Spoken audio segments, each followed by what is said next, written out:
Guten Tag, everybody. Welcome to Frankfurt. Welcome back to the PinkUn.com Norwich City podcast in association with Future Radio and sponsored by Cavill Healthcare. It's our last day here in Germany. We thought we'd bring you a podcast in a bit more of a serene location than the last one. We've pitched up next to the River Main, which is just to our right as we sit here. You may be able to see the big bridge in the background. We're hoping this is going to be a little bit calmer on what is a Sunday lunchtime to dissect Norwich City's goalless draw with Kaiserslautern, the last game, of course, on their 5-day camp of Germany or so, and also look ahead to what comes next as we reach what David Wagner described as half-term in pre-season, which I quite like. I'm your host, Connor Southwell, joined by Paddy, Davitt and Adam Harvey. Paddy, it's a bit calmer down here, and it wasn't our last podcast. Thank you for all your love, kind words and support on that slightly chaotic show.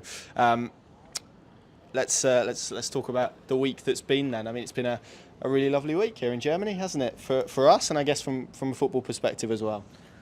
Yeah, well, yeah, footballing wise, bit of a concern about the injury to Tompkinson, which we'll get into obviously off the back of Saturday's game at Kaiserslautern, but other than that, I think David Wagner would be reasonably happy. I mean, we'll get into it obviously, but probably elements of that performance on Saturday which you would like to see built upon, more so with the attacking.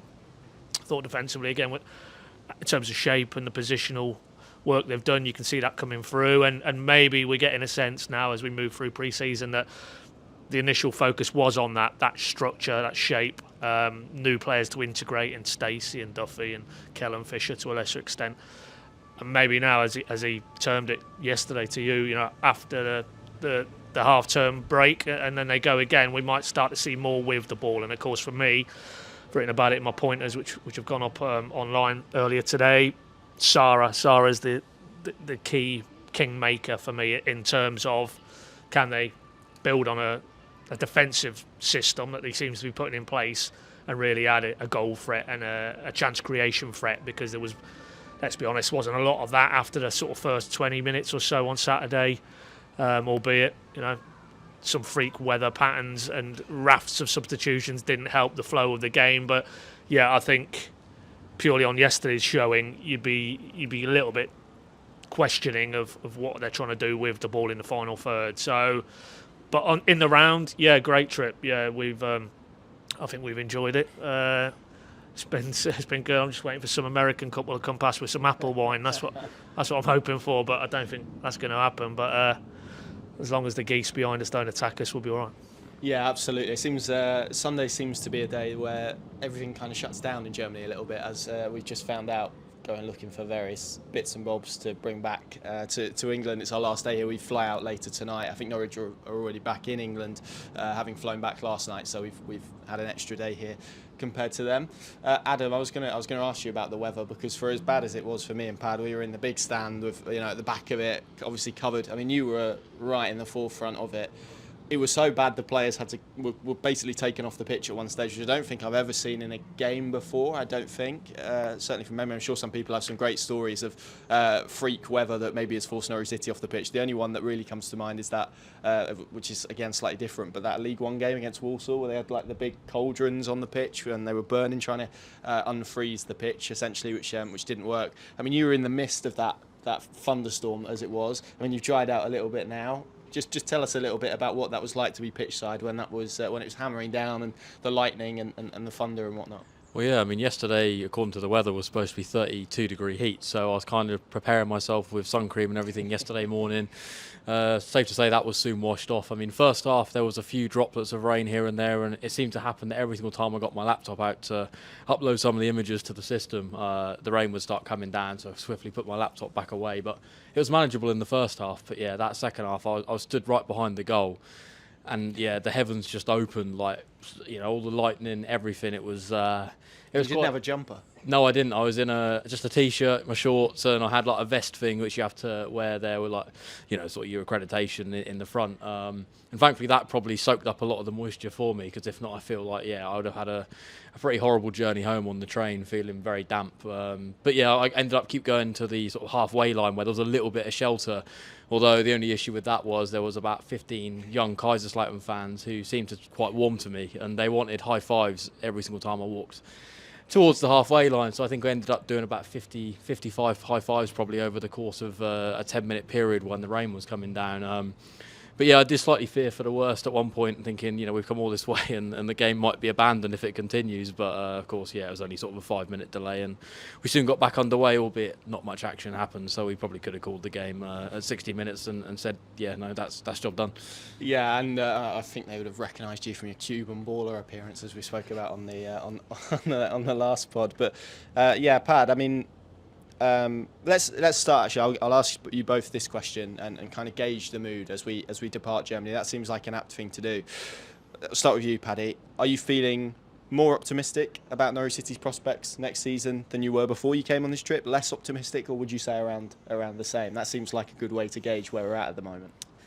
I think probably around the same, if I'm honest, because I don't think we've seen enough with the ball in the final third to feel that's a step forward from what we'd seen. I mean, if you want to draw parallels, I mean, the better games of Wagner since he's come in the building in January, they've looked far sharper in the final third. Coventry away springs to mind, and Blackburn away on Good Friday, Millwall as well. And certainly the Millwall game, key to that for me, to repeat my earlier point, was a certain Brazilian. And until he's back in the mix, I don't think we're going to see any great development forward. There's a lot of talk about wide areas. Borja Sainz was clearly recruited because they felt they didn't have the type of wide player profile that David Wagner wants. Yet Poeta and Hernandez, two players who were deemed surplus to requirements at various stages and not altogether dim and distant, are now firmly back in it. Johnny Rowe, Springett, very young options, inexperienced. I don't think that four delivers what they're clearly hoping that Sainz would and will deliver. So it feels to me they're going to have to do something in those areas now. We know Sainz isn't available till October. Even with Zara in the mix, I don't think Adamida pushed his claims in that 45 minutes on Saturday. So for me, I look at it in the final third, more questions than answers, really. And to counterbalance that, I think there is a step forward in terms of what they're doing out of possession. You can see that they went 4-4-2 against Darmstadt in midweek. There was a bit more of a 4-3-3. You see Poeta coming back in to supplement that midfield. They don't look as exposed as they were last season with the 3-1 build-up and Kenny McLean as it was dropping between the two centre-backs, maybe a Zara or a Nunes. And the risk there was very high in terms of if you got turned over in your own half, you're putting your back four and keeper under stress. So I can see the work there, no doubt about it, 3 or 4 games into pre-season. But of course, if they're going to do anything in the Championship, it needs to be both elements of that, doesn't it? They need to be good with and without the ball. And so for me, I'm probably in a bit of a holding pattern, really, if it comes to where do you pitch the optimism levels. What about you, mate?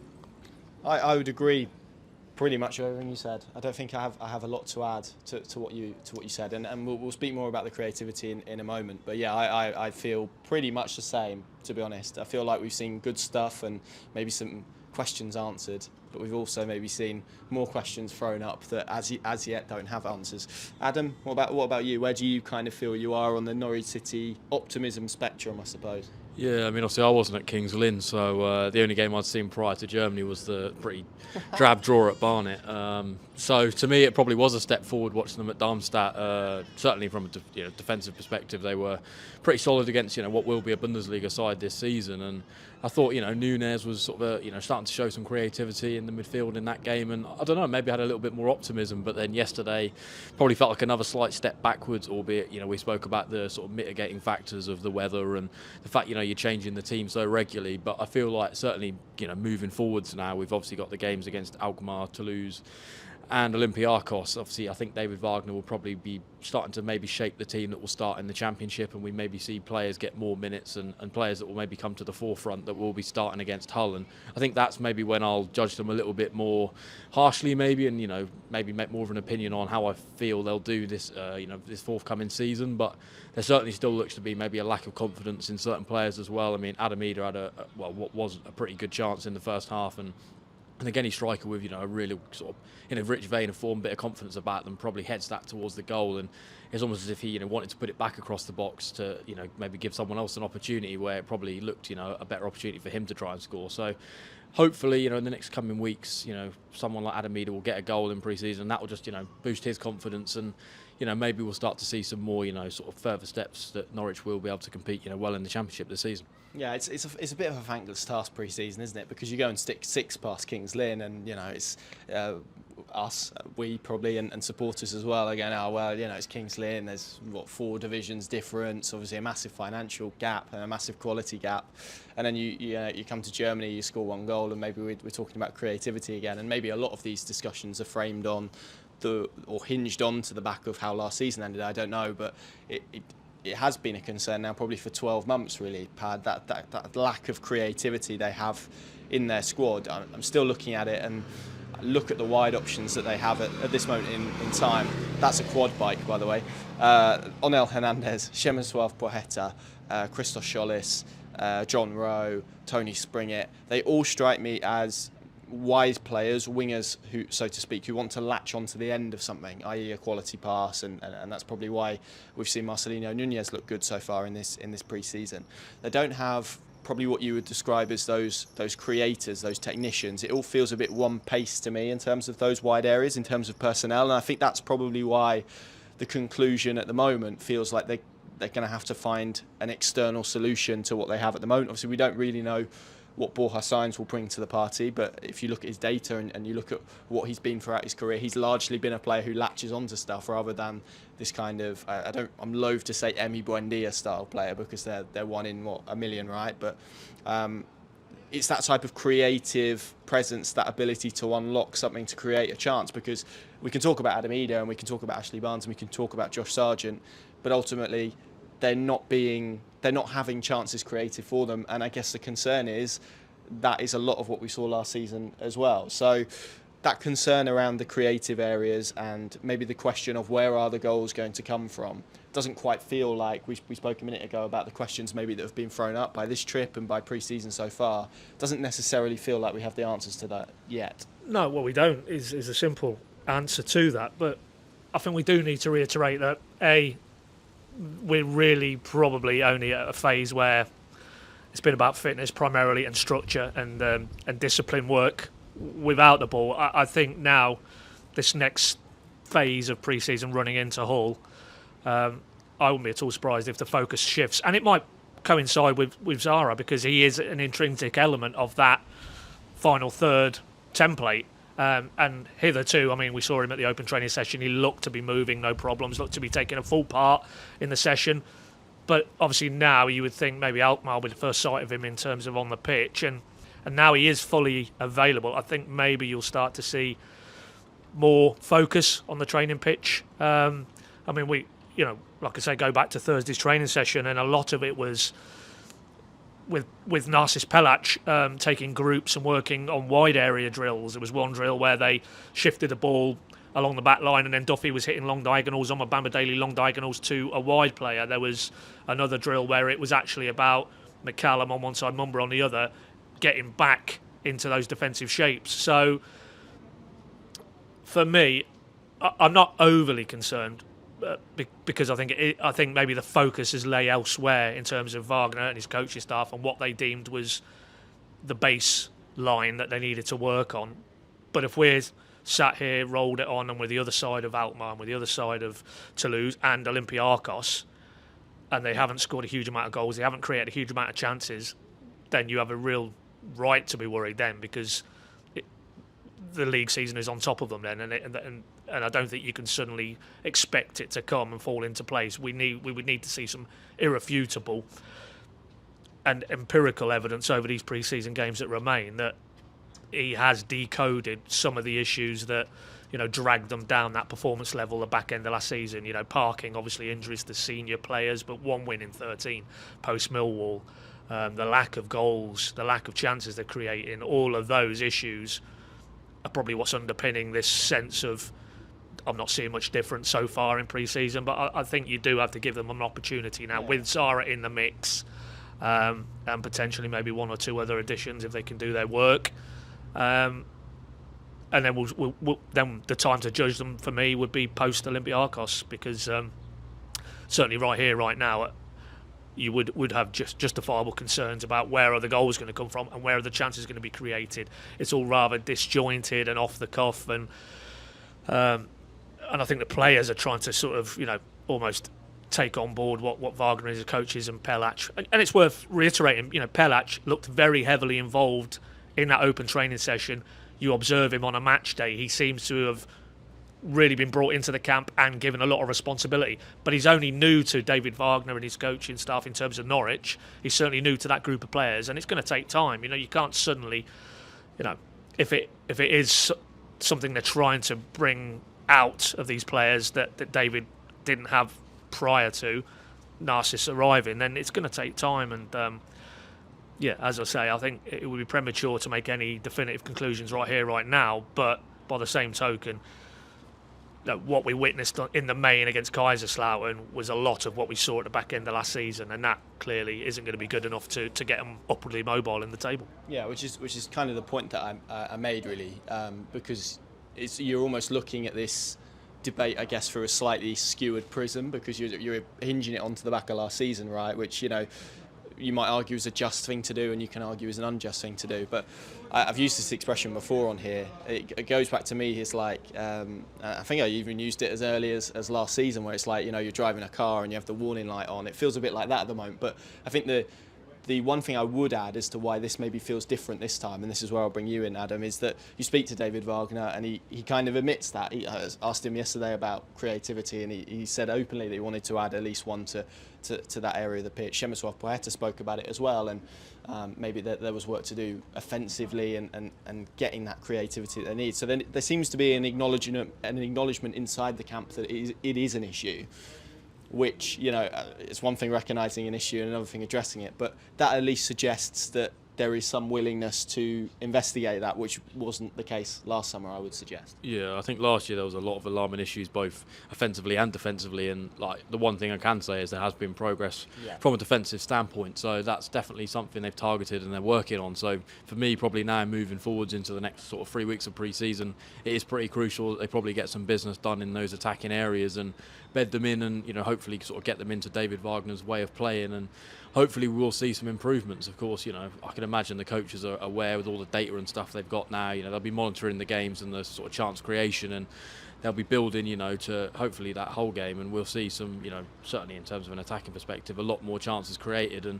hopefully, sort of the likes of Sargent can get some early goals in the season as well, and the chances are being created for him, then the confidence of those sort of players is only going to grow. So I think, it is a crucial couple of weeks now coming up on the training pitch. It's important that, those sort of systems are bedded in. Only double sessions now, of course, as well, not triple. So hopefully the players will be less tired, certainly the wingers. So, I think it's going to be important 3 weeks, and it's going to be interesting to see how they get on, particularly against the likes of Olympiacos, which are also a step up in team quality as well. So if they're not creating chances in games like that, then I think there'll be more alarm bells ringing for fans and the coaches, and David Wagner, of course, as well. Yeah, it's what it is. It's that red light on the dashboard that's maybe just started to beep again. It is tough, Paddy, because I think you look at some of the options that they have at the moment. Someone like Poeta, who was sent on loan last summer, probably deemed then not to be good enough, if we're blunt about it, to be involved at Norwich City's first team level. Onel Hernandez has obviously had spells away at on loan before, but to be fair to him, under David Wagner, was probably one of the revitalised players towards the back end of last season, and certainly was contributing a lot more with assists than perhaps he did prior to those loan spells. He's signed a new contract and fought his way back in. Fair play to him. Christos Zolis as well, being out on loan, had to come back. There's options there that, and probably a lot of them, that as of yet haven't really taken a step forward in their time at Norwich. Certainly Poeta, certainly Scholes, you would put under that. And I mean, we spoke to Poeta yesterday, and you get that sense that there's determination. I think, to be fair to him, he's looked pretty bright. But it goes back to this point that I made in terms of maybe the personnel that they have in those areas. It doesn't necessarily feel like they have different options. They feel quite similar, the options they've got at the moment. So is that the key, I guess, in terms of to move this on and the recruitment of it? Do they need different types of players in those wide areas for you from here? Well, if we're being brutally honest, they need better players. I think it's different types of players. I think it's a quality issue. I think it is, yeah. I think that type of wide player is what David Wagner wants. He's not looking for another profile of wide player, I don't personally think, anyway. And I think Science, as we've discussed, probably falls into that category as well. So in his mind, as a coach, what he wants from his wide players, those lads already in the building fit the criteria, but are they good enough? Are they good enough? And he said himself after Darmstadt, and he directed it more or less at those wide players. You put pressure on me, I'm not going to put pressure on you. How do you put pressure on me? Goals and assists. That was his currency, goals and assists. Not looking bright and 1 or 2 driving runs. I agree, Poeta has, in flashes, shown something. But if it's goals and assists, none of those players. Rowe, he got one, didn't he, at Barnet? He finished off that move. But that aside, I'm struggling. I don't think any of the other wide players have really chipped in with goals or assists. And there was a Poeta cross at Lynn, wasn't there? But again, yeah, I feel like you need to caveat that all the time. And that's the issue of pre-season. Exactly. But so if we're talking 1 goal, 1 assist from all your wide players in 4, as it is now, pre-season games, by David Wagner's own measure, that's not going to be good enough.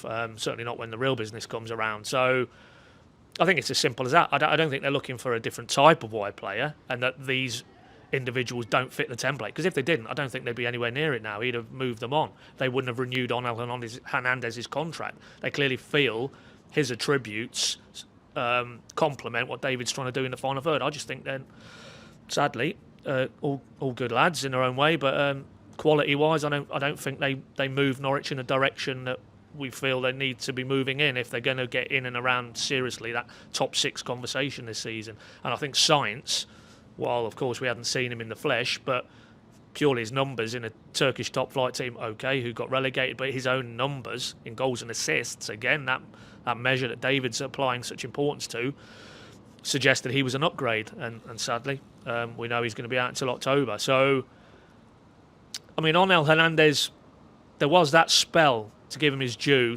before the injuries came back round again. You could argue, probably justifiably, that was his best period in the Norwich shirt, when he really was adding that assist element to his game on a regular, consistent basis. So maybe of those players we've mentioned, Onel can step up, and if he stays clear of injury, can be that player. But that's not going to be enough to go into this season with, is it? So hence why, even prior to Sainz's injury, they were looking in wide areas. If that was the case before, they'll certainly be looking at that now. And if they don't, then unless they get that attacking breakthrough from being a bit more creative and maybe less looking in the wider areas, or you think a Stacey, who we've seen, can offer you that, or a Yanulis on the other side, and you get your width from your fullbacks, but your threat comes from Mazzara in the middle, or Nunes or Gibbs type players, so be it. But I don't feel David Wagner wants to go that route. I think he wants wide players who can really affect the play and offer goals and assists on a regular basis. And it's you have to be brutally honest. Those players already in the building, none of those, you couldn't sit here right now and say they will deliver you double figures in goals and assists this coming season. There simply isn't enough evidence to suggest that is going to be the case, and that's a problem. Because if they either have a breakthrough moment, and then we're talking about Poeta and Jolis as really good, influential players for Norwich in terms of a starting conversation, or we get more of the same and you find them dropping out and onto the periphery again, and then probably ends with loan spells or maybe moving on down the line. So, yeah, I think in the wider, broader discussion on final third and creativity and chance creation within that, for me, the biggest issue is those wide players and maybe trying to find some upgrades, I think. Yeah, and I think there's some possessional issues as well. They need to sort of, like say, at the moment, it kind of feels like the only real outlook they have from an attacking perspective is that big, long diagonal ball that perhaps we saw Shane Duffy play one to Yanulis yesterday, and we saw them work on it in training. You'd like to see a few alternatives, and we saw a bit of that, I think, to be fair, in the opening 30 minutes when Nunez was really bright against Kaiserslautern yesterday, before they then pinned him back in, and almost then from there we were able to sort of control Norwich. I agree with your points about Onel Hernandez. I think he is probably the one that you look at the moment as maybe even being the only one who can make a tangible impact, and by that I mean frontline option, not coming off the bench, etc. At this stage, which probably leans me to you, Adam, to say, do you think any of those wide players have taken a step forward? For as much as we've spoken about Przemysław Poeta being lively and maybe looking better, and John Rowe again at points, I still think he's very raw, by the way. David Wagner picked out Tony Springett and said a couple of his contributions had been really good. Christos Zolis is obviously lingering in the background. I felt he had a tough night at Darmstadt. We didn't really see too much of him at Kaiserslautern yesterday. Do you think any of them have advanced their claims enough to be involved in that conversation moving into the start of the season?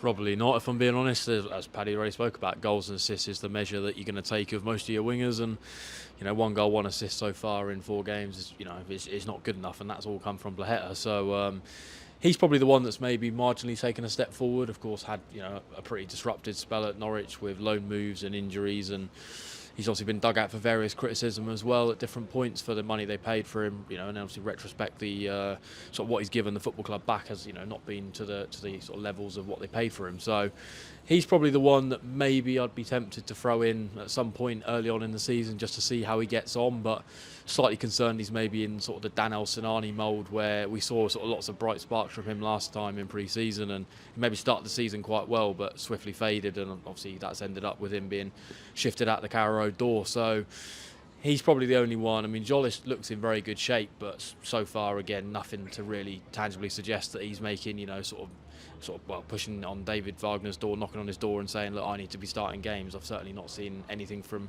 that. And on El, we've seen flashes again of him, and I think the one thing he's got is he has proven himself at different points in the Championship, so maybe he's got that little bit of track record maybe that's sort of in the bank behind him. But certainly big concerns in terms of wide players for me. I mean, if there's not a couple more through the door before the opening game against Hull, then I fear the worst, that there's not going to be many goals to celebrate at Carrow Road, and Samba Di Gennaro won't be playing for quite a while longer, unfortunately. Yeah, we heard it in a restaurant a couple of nights ago, and it's the first time I've heard it since Marquinhos scored against Cardiff, I think, and that was in February.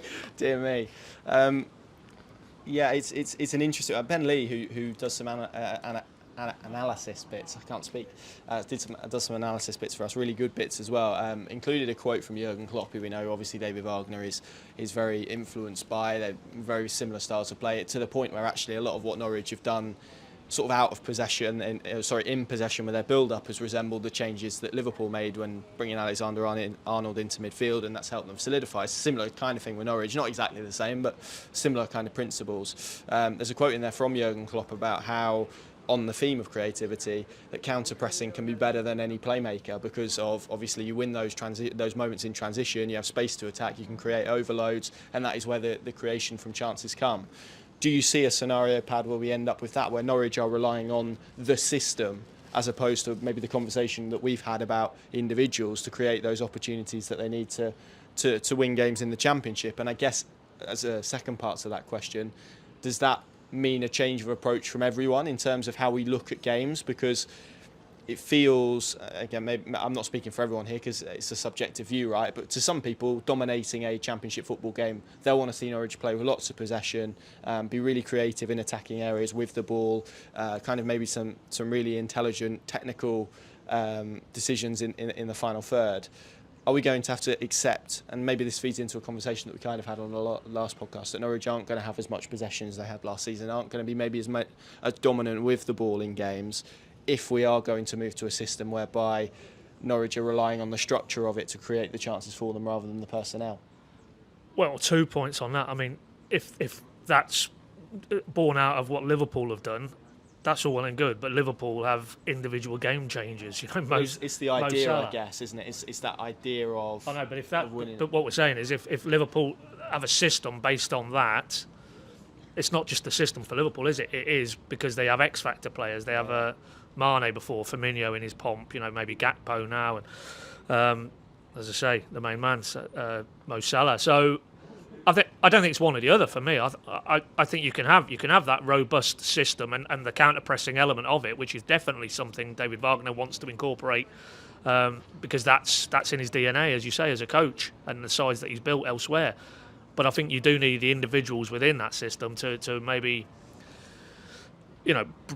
bring it further forward and add another dimension. I mean, on the counter pressing one, yeah, exactly. I think he would be delighted if, possibly now, because there'll be less expectation outwardly on Norwich in the Championship. You look at the teams that are coming down now: Leicester, Leeds, we know all about, and Southampton, Middlesbrough had a very good season. Coventry will feel that it can kick on again from what they did in the playoffs. Sunderland, consequently, that there may be probably less respect isn't the right phrase, but opponents won't fear playing Norwich now because it's coming off the back of a very poor season by their previous standards in the Championship. And as a result, and you look at the best games Wagner's had as a Norwich coach, it's counter-pressing, it's counter-attacking types of games. Blackburn away. Yeah. Blackburn dominated the possession and the territory that day.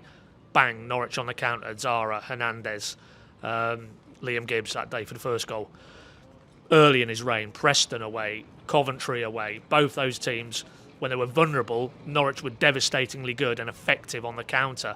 And you go back to that Huddersfield team where a lot of David built his coaching reputation on, that team that got out of the Championship, stayed in the Premier League. Certainly the Championship iteration, counter-attacking. You know, they were brilliant at bringing that kind teams of feeds on. Into the point, doesn't it, that it might be that Norwich's greatest asset from a creative perspective is the structure that he's trying to create, not necessarily maybe the conventional way that we would think of creativity as a player or two players. If you kind of get what I mean with that, so that maybe it needs a shift in mindset in that regard. I'm not saying I necessarily agree with it, but if the players aren't good enough, then it doesn't matter about the system, does it? That's what my point would be. You know, you can have that type of system, and the onus is on the collective and counter-pressing to force those high turnovers. But if the players who are forcing the turnovers aren't good enough to create the goals and assists from those potential opportunities, I don't think the system is of itself going to accelerate Norwich's development of Wagner. I think within that system, that's fine, but you need to have the raw material and the resource that is good enough to maximise any sort of positional or structural upside you get from a system which is a cohesive pressing. And you can see in these games, Norwich are pressing from the front. You know, Barnes, Sargent, certainly out here, that they have tried to press and cohesively press and press in packs and not in individual pressing, which is a complete waste of time. So, again, I think you can see those facets in what he's trying to do, but I would still contend that, you know, if the raw material in those forward-thinking areas isn't good enough, when the real business comes along, then it may incrementally move them further forward, but is it going to get them to the point from 13th to contending for promotion? And I would say not unless you've got the personnel to really get you there. Because, I mean, you know, draw a parallel, who were the best side in the Championship last season by a mile? Burnley. Burnley had a tremendously effective system of play, in and out of possession, but did they have some seriously good players in wide areas? Yes, they did, and really, you know, Zahori and Nathan Teller, wasn't it, as well, and obviously Barnes was in and around there as well, and Jay Rodriguez. You know, they had individual talent within a very, very effective system of play, and I'm sure that's where Wagner would be looking at, because they set the standard last season, and it won't be enough to have one without the other for me. So, yeah, take your point. What he's maybe trying to do is maybe offset what he doesn't have in terms of the quality with the system. But if he is going down that path and he doesn't upgrade sufficiently in terms of the player in the final third, then I don't think you're going to get from where they were to where they need to get to. Yeah, and I completely agree. To some extent, this is a similar debate to the one we had around the defensive midfielder, right, on the last pod, where maybe people have this idea of what one is, and maybe it isn't what David Wagner wants or needs for his particular system, which is maybe why Norwich have ended up with quite a lot of midfielders that are same-ish, because that kind of works with what he wants to do, and also maybe, as we've discussed, quite a few wingers who are quite same-ish as well. But that kind of athleticism and that quality point, I think, is an apt one. You need better quality to play in that way. What I would add as well to this debate is if Norwich can consistently improve the defensive aspects of their game, which David Wagner has done throughout his career. He made Huddersfield pretty good defensively. Schalke were pretty good defensively in points. I think they went up with a minus goal difference, didn't they? They did. When they got promoted by the playoffs. They did, which again kind of emphasises the point that if they can get that, and the point that I was going to make, if they can get that end of the pitch right, then actually maybe they don't need to be as creative as perhaps people think they need to be. They just need to score one or whatever. So maybe that's where he's trying to get Norwich to. I think it's a very interesting discussion. Just finally, then Adam, and then we'll end this part of the pod. On that point, would that be the concern for you in terms of what we've seen from David Wagner as a coach and his track record? We're talking a lot about this Norwich City team needing to improve. he, as we've kind of discussed, maybe hasn't been able to do that consistently with teams. And we spoke about this when he was appointed. There've always kind of been issues with the ways that his team have built up or created chances, particularly in open play. As a Norwich fan, would that concern you right now? The fact that maybe the aspects that we're talking about is the aspect that he's found most challenging throughout his coaching career as well? Yeah, I think the majority of his sort of managerial career has been built on the success of those season out of the Championship, and then the one sustained period that he had in the Premier League with Huddersfield, prior to leaving. But obviously, he had issues at Schalke, had issues at Young Boys, and a lot of it is the same issues that we're now currently seeing at Norwich City. And unfortunately, other than maybe the defensive side of it, we're not really seeing major improvements. I'm not 100% certain that Norwich fans will enjoy a brand of football where it is literally built on trying to maybe get 1-0 wins where you're hitting the team on the counter. That's maybe not the style of football that I'd want to watch either, especially when you sort of had the days of, Daniel Farke's 4 frees and various other score lines, which, maybe from an entertainment perspective, if I'm a paying punter, then I'd maybe more enjoy that, that style of football than the 1-0s. Then I think, it's going to be an interesting season. I'm not sure if it doesn't go to plan and Norwich do concede goals early, which was majorly an issue last season, especially with the lack of confidence, and then maybe as well a bit of a lack of creativity. And if those counter opportunities don't arise, then Norwich maybe aren't going to have that potent threat up front to be able to score goals. Then, I could see them leaking goals, and then then you've got a big issue because you're not scoring goals and you maybe conceding goals and losing games. So it's important that probably, one, they get a good start, but two, that this system does.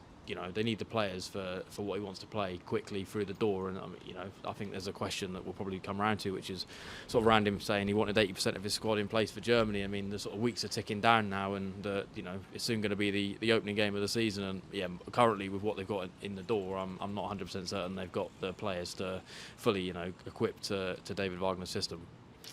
Which seems like an apt place to end part one of the pod. We are, of course, in Germany. We have been all week and throughout Norwich City's tour. We'll also be in Holland next week for the game against Alkmaar, and also in Austria the week after for the game against Toulouse in Kufstein. And that's thanks to our sponsors, our partners, Cavell Healthcare, who have supported us, and we're delighted to have them supporting us for this trip. They do some excellent work in East Anglia with care. So if you're looking for a job in care, or you want some care for a loved one, then they're the place to go. We'll leave all of their relevant details below, whether you're watching this or whether you're listening to this.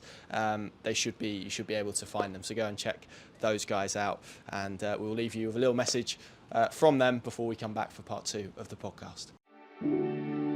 Caring for others is the greatest privilege that we could have. If we couldn't do that, then I think we'd be in the wrong profession. It's a job that when you start, you never want to leave, and you can go home knowing that you've made a difference to someone else at night. That means a visit by someone. As I say, they're not my carers, they're my friends. It's just so rewarding to go home and know that just because I've been there for a little while, I've made a difference to their life and made an impact.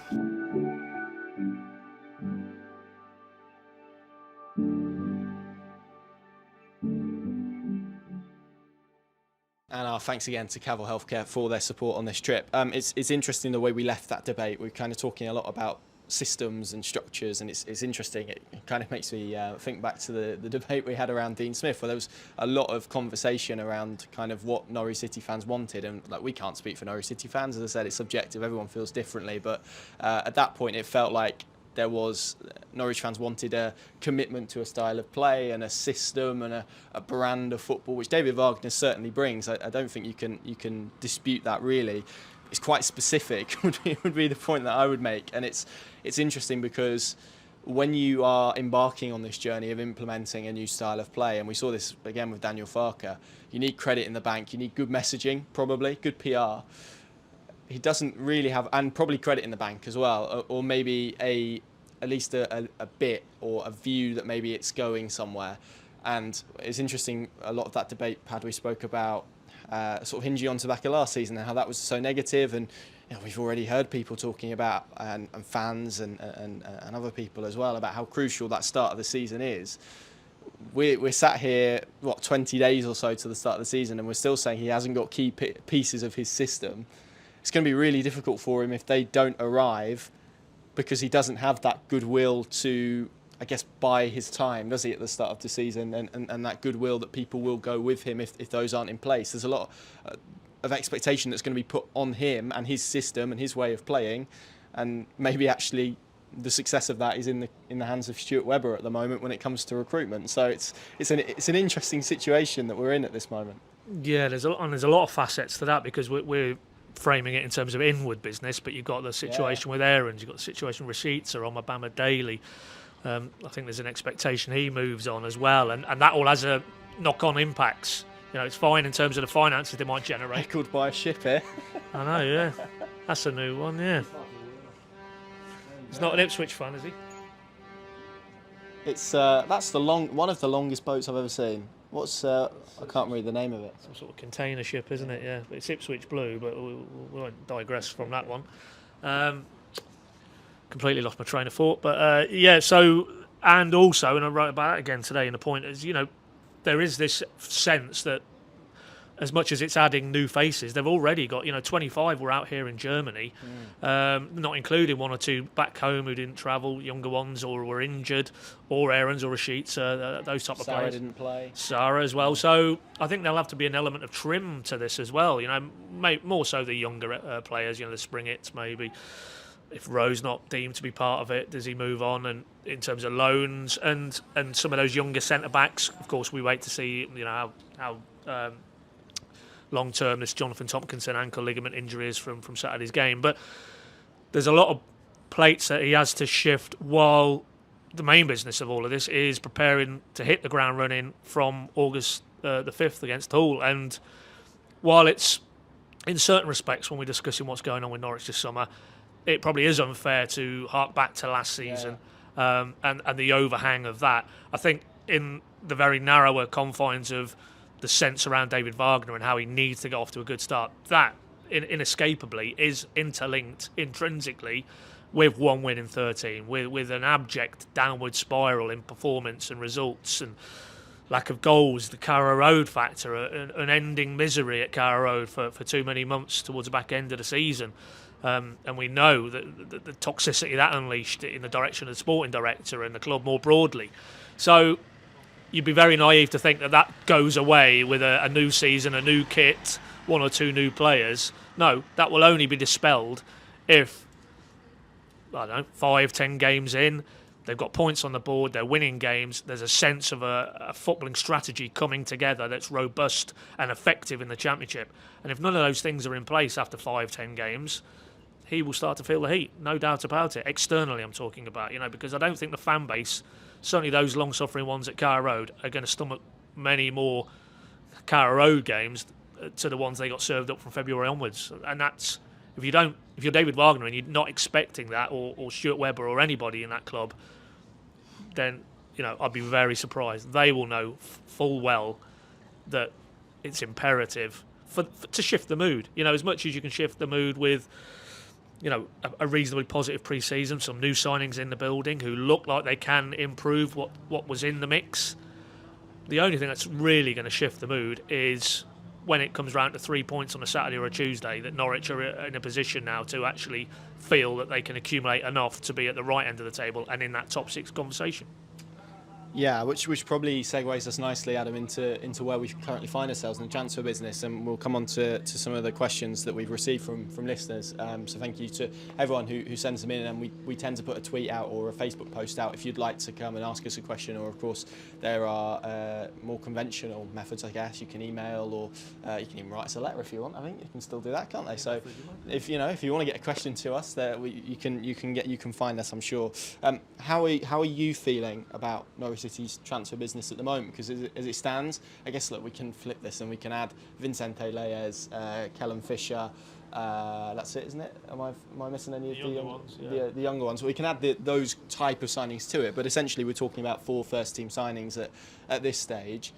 Did you expect more? Do you think Norwich fans expected more? Where do you think Norwich City are with their incoming business at the moment? Yeah, I think it's probably been a bit of a sort of mixed messaging in terms of there's been 5 to 7 figures and 80% of business done, and maybe it's all sort of got into people's heads, and I don't know, I think there's probably an expectation that there would be more through the door. Obviously it's hard to grasp whether he meant 5 to 7 signings at senior level or whether he included the likes of Reyes or Kellen Fisher in that number, but I probably did think they'd have done some more business by now. I mean, of course, nobody's exited the door yet either. Max Aarons and Rashid's Omabama Daly, they're all still here in the building at the moment, and I do feel like, certainly from a sort of financial perspective, Norwich won't be sort of shelling out big sums of money for anyone coming through the door until probably some of those players are seen exiting. So I would have liked to have seen 1 or 2 more through the door by now, particularly when you look at the sort of the calendar, and that first game of the season is coming around quite quickly now. And interesting line at the end of your interview yesterday with David Wagner. He maybe intimated that there might be one more before Austria. I would hope that's probably a winger. That would be really handy, particularly if you go back to the early part of this podcast and what we were talking about. They certainly need players in those areas. So I think we'll probably start to see some loan players and a few sort of players with fees attached maybe arrive sooner rather than later, but I think it probably does hinge on an exit before as well. Hopefully the Rashica deal can be sorted sooner rather than later, because he's a player who's clearly not interested in playing for Norwich in the Championship. So it's better to bank the cash and hopefully have something to then go on and spend in the Championship, where if Max Aarons is still here come the end of the transfer window, that he'll just knuckle down. He's the ultimate professional, so not as stressed about that situation. But I can understand the fans' frustrations, because I think I'm getting it myself. There's no transfer rumours going around at the moment either to sort of maybe get fans a little bit excited about it. It's all gone very quiet, so hopefully in the coming weeks it will ramp up again. Yeah, similar question to you really, Paddy, because you asked David Wagner this after Darmstadt on Wednesday, which is, should supporters be concerned about the transfer business and I guess maybe lack of in terms of an incoming perspective. And naturally, as Adam's mapped out there, it is intrinsically linked to what they, who departs, and we've explained that beforehand. And of course David Wagner answered it in a very diplomatic way that a football manager should, right? But I'm going to ask you a similar question. Would you be concerned if you're a Norwich City fan right now, looking at everything that we've discussed around that squad, seeing Jonathan Tompkinson get stretchered off with his with what David Wagner described as a serious injury, with Norwich sat, as we said, around 28 days before the season, 4 in, probably lots more areas that you could identify as perhaps needing strengthening. Whether they'd be able to do them all this summer is probably a different debate. Should Norwich fans be concerned with where they are at the moment? Well, I wouldn't want to speak for Norwich fans, but and as a lot of this podcast has talked about, the top areas of the pitch, just break it down. Timu Pukki departs, Ashley Barnes comes in, that's 1 for 1. Not saying like for like in terms of type of player, just one striker out, one senior striker in. They bring in Borja Science. Unfortunately, nobody's fault. He's injured, he's out till October. So effectively, you've not got that player. Which we're looking at as maybe someone to replace Kieran Dowell and that type of thing, if you wanted to do the 1 for 1. Yeah, well, it was more a case of like, he's not really in the mix, certainly at the start of the season. Yeah. So they haven't moved any further forward in terms of improving what they had at the top end of the pitch. So from that point of view, yes, you probably are a little bit concerned if you're a Norwich fan, because those players palpably were not good enough towards the back end of last season. And does Ashley Barnes elevate them completely the other direction? Not on his own, not for me, no. So I think if Science had been fit and was now already starting to show, yes, this is a lad who could really take the Championship by storm, I think the mood would be radically different in terms of, yes, we know that they'll do some more business, but we're not actually too concerned right here, right now, because we've got this guy in and Barnes is in, and you can see now they do look a threat in the final third. Sadly, the cards that have been dealt them that isn't the case, which is why I think it's imperative that they do try and address the top end of the pitch. I think defensively, that will have a life of its own, depending on what happens with Aarons, depending on what happens with Omabama Daly, and probably now what happens with Tompkinson and his injury confirmation, the prognosis on that. Midfield, they're very well stocked there, I feel. So for me, the focus is all about the top end of the pitch in terms of strengthening what's in the building now, brackets, what's available to them, because we know Science from October onwards hopefully will be adds an extra dimension, but it's a long time between now and October, isn't it? So, yeah, unless, as I say, in these next 3 pre-season games, Waheta, Rowe, Hernandez, Jolis really put their hand up and the goals and the assists start to flow, add a meter as well in that equation, then what is there to tell you that it's any different from the back end of last season? Yeah, collect your winnings, by the way. If you had pre-season friendly number 4 as the first game Norwich would play without, being forced to play someone who's not a recognised centre-back at centre-back, by the way. We saw that with Jack Stacey. Again, no fault of their own, and Ben Gibson and whatnot had gone off. So, but yeah, I'm sure there will, even part of me found that a little bit humorous. It is an interesting one though on this, Adam, because again we've spoken numerous times about how important the start of the season is for David Wagner, for Norwich City. There's clearly going to be an overlap now in terms of when the season starts. It's looking at this stage pretty unlikely that their business is going to be finalised. So, I mean, it can be really damaging, can't it, for him if Norwich don't have the options that maybe we're speaking about in the building by that point, or those early games in the Championship season come too early for him. Well, by that point, the clock could already be ticking for David Wagner. It's not an ideal situation for Norwich to be in at the moment.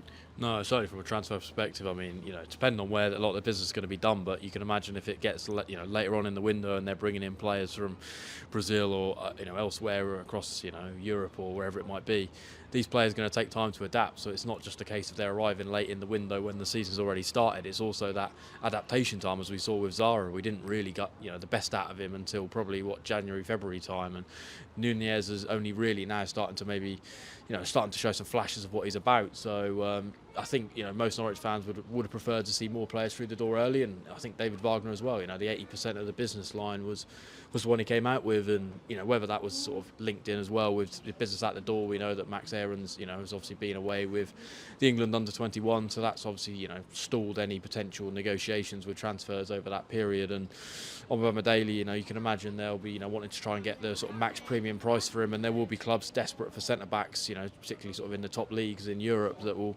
maybe come in later in the window. And obviously they've also got the issue with Rashica and Galatasaray. They're sort of trying to strike a deal there, and there's lots of complications around that one. So obviously there is those factors in play that Norwich are maybe a little bit restricted on what they can do, because they are waiting for certain players to leave the football club. But yeah, I think I would have felt much more happy now if they had maybe a couple more wingers through the door, and maybe we're starting to see some really bright signs from them in pre-season, and they've still got another 3 weeks to bed into the squad and bed into Norfolk and kind of get used to the surroundings. Certainly, yeah, you don't really want to be signing players a few days before the start of the season and sort of thrusting them straight into the starting 11, because that doesn't typically end very well. So yeah, alarm bells slightly still ringing in my head, but thankfully on paper they have got a relatively nice start, so hopefully, fingers crossed, they can still put some points on the board. Yeah, and fingers crossed these early concerns, as Paddy said earlier, are eliminated as we move deeper into pre-season as well, which would be nice. That probably moves us on nicely to some of your questions. As I said earlier, you can send them in to us. We always put something out, or you tend to put something out inviting them, unless we're overwhelmed with topics. We like to hear from you guys as well, and we've got a fair few on Twitter and Facebook to rattle through. Certainly a lot of defensive midfield once again, which we spoke about on the last podcast. So if you asked a question about a defensive midfielder and you're wondering why it hasn't been answered, go and check out the last podcast that we did, and you'll get your answer there, because it hasn't shifted on that front.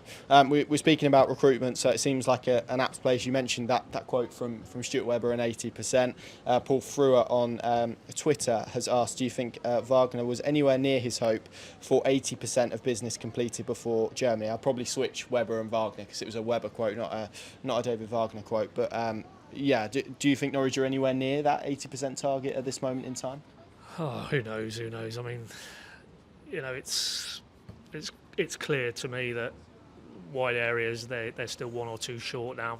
But other than that, in a hypothetical scenario, Omabama Daly doesn't go, Max doesn't go, then why would they go into the market to bring in defenders?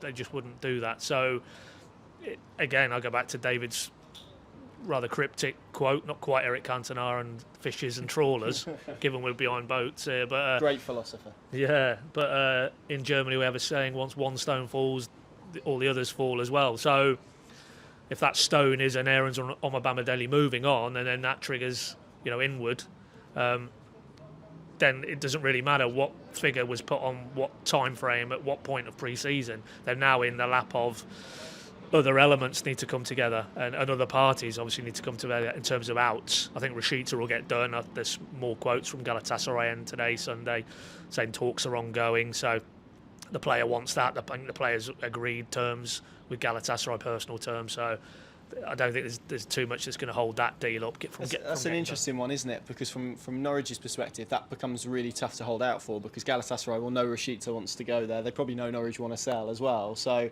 it needs tangible other interest, doesn't it? And exactly. we know there's 4 or 5 clubs in Germany who have registered interest. But again, if Rashica and his representatives are saying no, he just wants Galatasaray, again, that makes it very difficult for Norwich, doesn't it? They probably don't hold all the cards necessarily in that particular saga. But I mean, the messaging from David. I mean, when you asked him, the question was about how Tompkins is. He finished it by answering about Aarons and Rashica. For me, quite clearly, that was a message to maybe certain parties who might be feeling that they can keep Norwich over a barrel. That no, hang on, if we don't get the bid we deem acceptable for those 2 players, they'll be here, they'll be training, they'll be part of my squad until otherwise I'm told different. So, you know, I don't think Norwich are in a weak position with them. I think if anything, it's Galatasaray's move now, because you know they're ultimately the guys under contract. We're just talking purely about Rashica.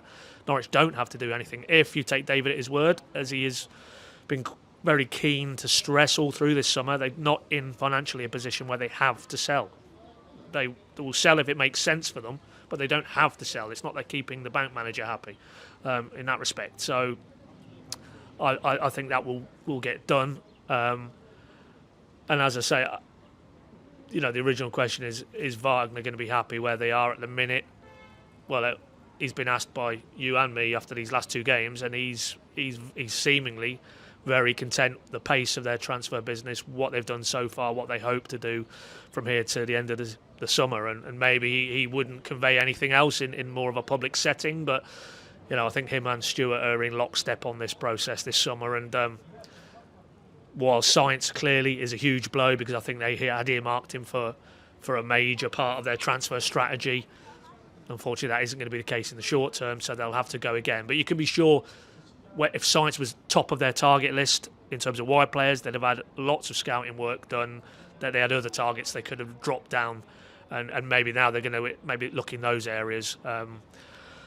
So yeah, I don't get any sense Wagner's unhappy, but I'm loath to get hung up on. They said they'd have done X amount of deals by this stage, because you know, as Borja Science has proven visibly, events dear boy events, isn't it? You know, nobody could have foreseen, or at least hoped, that you know, a new signing in his second training session goes over on his ankle and he's out until October.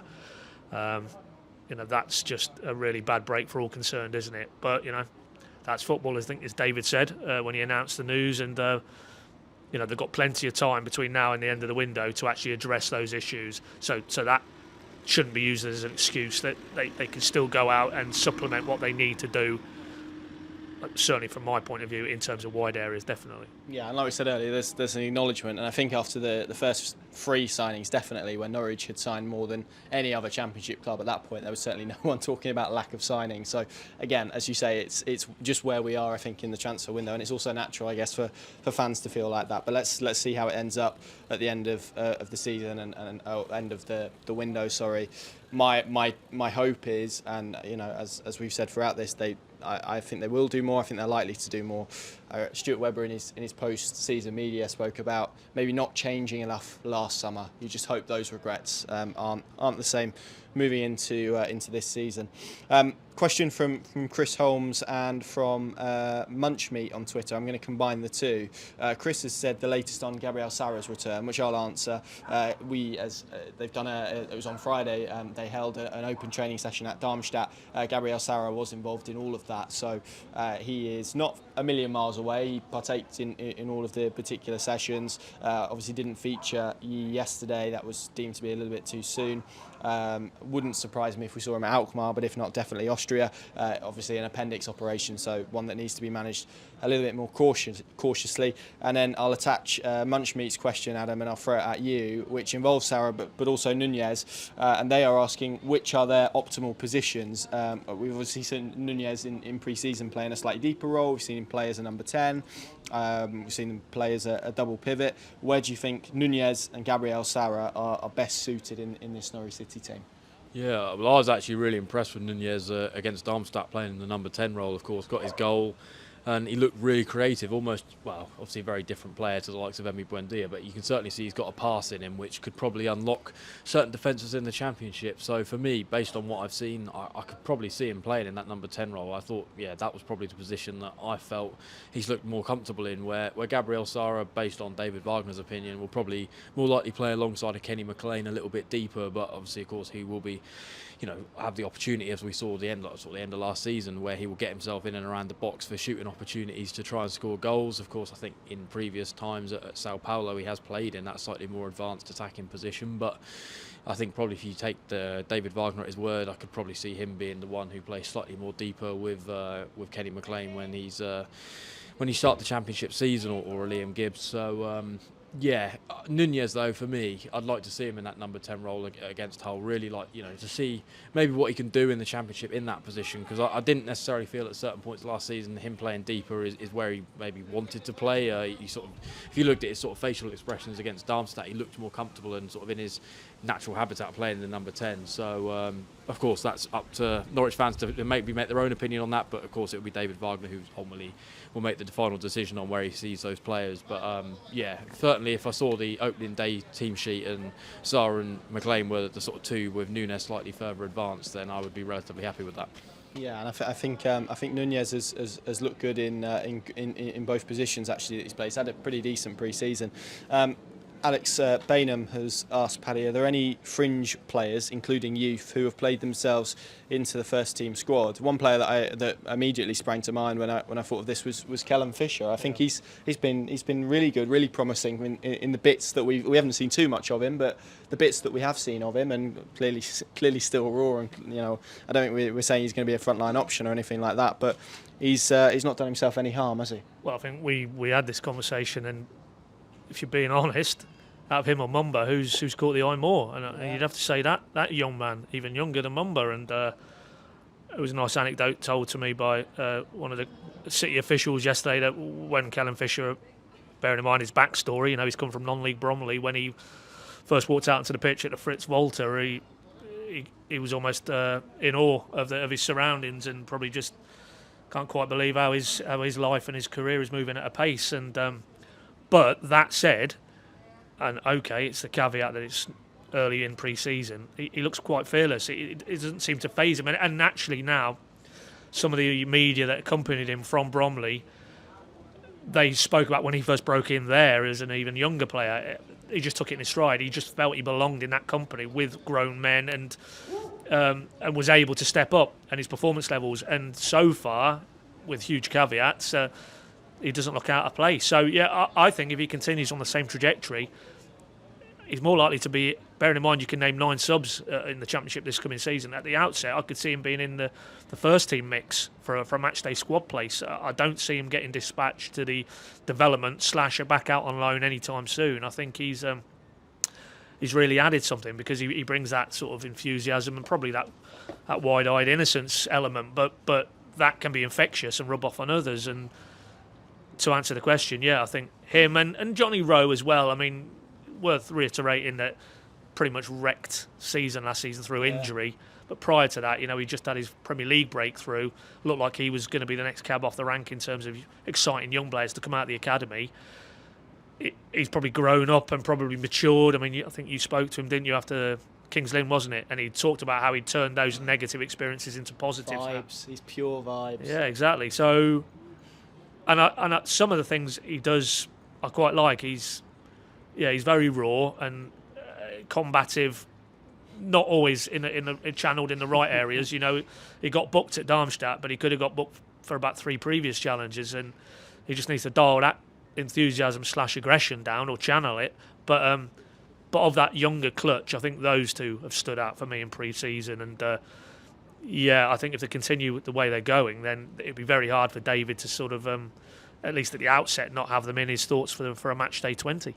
He's Callum Fisher. He's had a bit of the Max Aarons about him in terms, and I mean this purely in terms of what you said there about mentality, as in just sort of throwing him in a situation and him kind of going, oh yeah, all right then, I'll do that. That's he's been good so far. I think as we've probably discussed, I'm still struggling to look past Jack Stacey as being perhaps the best performer of pre-season so far. Adam, it's 1:25 here now. I mean, we don't fly out until, when is it, 10 to 10 German time, and then we'll be back in the UK 10 past 10 UK time. Just give us your highlights, your I don't know, your review of Frankfurt. Just tell us a little bit about what you're taking away from this trip from a non-footballing perspective. You know, I've really enjoyed this week. You know, I've been to Germany once before for the previous, I don't know if it's the previous tour, the one before that. It was based in the sort of Dortmund area, but anyone that's been to Dortmund, it's kind of just a very modern city, not really that much kind of, certainly from a cultural perspective, not sort of these nice little sort of old town sort of spots that we've managed to find in Frankfurt. Anyone who watched the last podcast would see the Rommerberg area. That was a particular highlight of mine, certainly from kind of a building and architecture perspective. There's obviously been some nice food consumed at different points. Obviously, we have to highlight. Probably the burger place we've been to twice now. We had a nice, exposing us like that, Paddy. We had a nice meal in there again last night. Yeah, absolutely spot on. Anyone who's in the Frankfurt area will I'll probably have to tag the location in the bio and description. What's it called? Something Buta Fella, I think. I probably butchered that pronunciation, but I'll put it in the description for anyone who's in the Frankfurt area who would like to go and look for it. Probably the low point was when we got locked in Kaiserslautern Stadium yesterday. That's probably the point where I thought we actually might end up staying in Germany for the duration and probably miss the Holland tour. We literally came out of the stadium, doors were all open, get to where we entered the stadium earlier in the day, and they have these sort of really massive metal gates with kind of spikes on the top. And we go to open the gate, locked, tried another one, locked. We thought, we'll just have to go back in the building, you know, through the door we came through.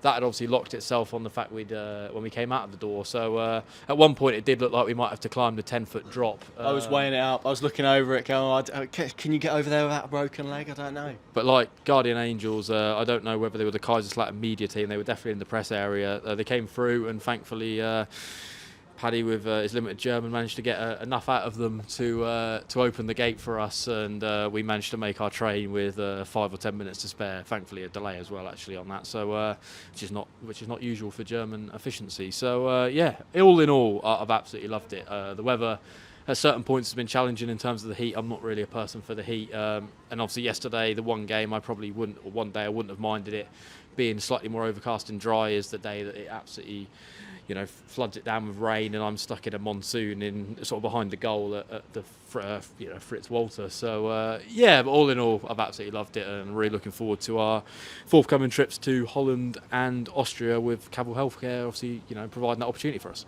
Yes, absolutely, Paddy. Give us a burst of your German. You've been doing it. Come on, give us a burst of it. You've been.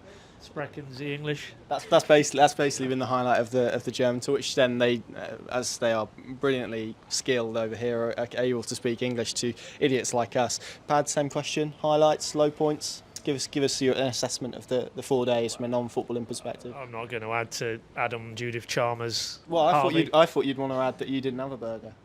I didn't know. I went healthy option. I had what did I have? I had a salad. Caesar salad with chicken. It was probably the best Caesar salad I've had. So yeah, I'd recommend, as Adam said, that establishment for a visit if you're in. And we're open for sponsorships if they want to do that as well. Oh God, yeah. We'll come over here and do any promotional work they need if we can get free food. But I think on the footballing side, I quite like ticking off 2 new stadiums. What stadium as well? We should talk about that, right? Oh, tremendous! Yeah, I mean the weather wasn't conducive, but and it later transpired there was only actually an attendance just under 8,000, but it sounded like about 25,000 because a cacophony of noise. The acoustics inside that Kaiserslautern stadium, and it holds 45,000, and by all accounts they get that every other home game. And you got the sense. I mean, it was the cathedral on the hill. You got off the train in Kaiserslautern, and you had to basically walk up this very steep incline, reminiscent of where Newcastle's ground. Anybody who's been there. And that sort of dominates the skyline, and you could sense just the fan base very proud of their area and their football team, and all the roundabouts on the walk to the ground had footballing sort of models on them as well. You know, it's obviously a huge football town, and yeah, I mean, if that was 8,000, I don't know what 40,000 would make for a derby. I mean, it'd be a phenomenal experience.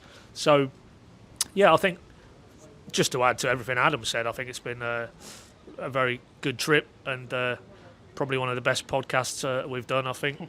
That one which had weddings and apple wine donated and God knows what else. Yeah, we'll struggle to beat that one, I think, for chaos. But and then overall, it's been good to get out here and see the next 2 games in the sequence. And just to reiterate what Adam said, huge thanks to Cavill Healthcare, and hopefully we've been able to sort of,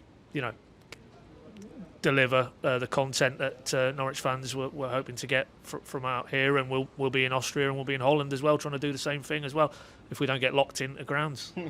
Yeah, absolutely. Final word of the podcast, Paddy. I'll come back to you because I wanted to speak to you a little bit about Leo, who you spoke to yesterday. What a legend, by the way. Go and watch the clip on our socials if you haven't. Yeah. I'll throw it over to you. But just encapsulates everything that's great about football and football supporters as well, I guess. Yeah. I mean, basically, we were trying to. I mean, Adam's told the story about how we nearly got locked in the stadium, but we before the game we barely got in the stadium because there was a bit of a confusion which part of the stand we had to go to get our accreditation, and then we had to go onto the media centre, because when we turned up at the media centre without these tickets, there was no way we were getting in. So anyway, limited German as well. Yeah. so in that maelstrom before the game, and it's raining and what have you, we only got to speak to 3 fans, but 2 of them were 2 of Norwich's doyens who come out to a lot of the tours. They've been out in Germany, David and Leo, wheelchair users, and they were talking about how brilliant it's been going back to the access these grounds and just for their accessibility purposes. But Leo was quite a character, and he had a novel response on the new home kit and whether he'd buy it or not. So I won't spoil it, but if you haven't watched that video, basically go onto the PinkUn Twitter, scroll back up to our timeline just before the game yesterday, and you'll see those 2 videos. But as you'll see by the amount of views and likes and love for that man, that seems to have hit a spot. And I mean, just 2 guys, and you spoke to another younger fan, George. Just love Norwich City and love being out here and following their team, and that's what it's all about, isn't it? Enjoying following your football club, and that's what we all hope we'll get this season, covering Norwich, whether professionally or personally.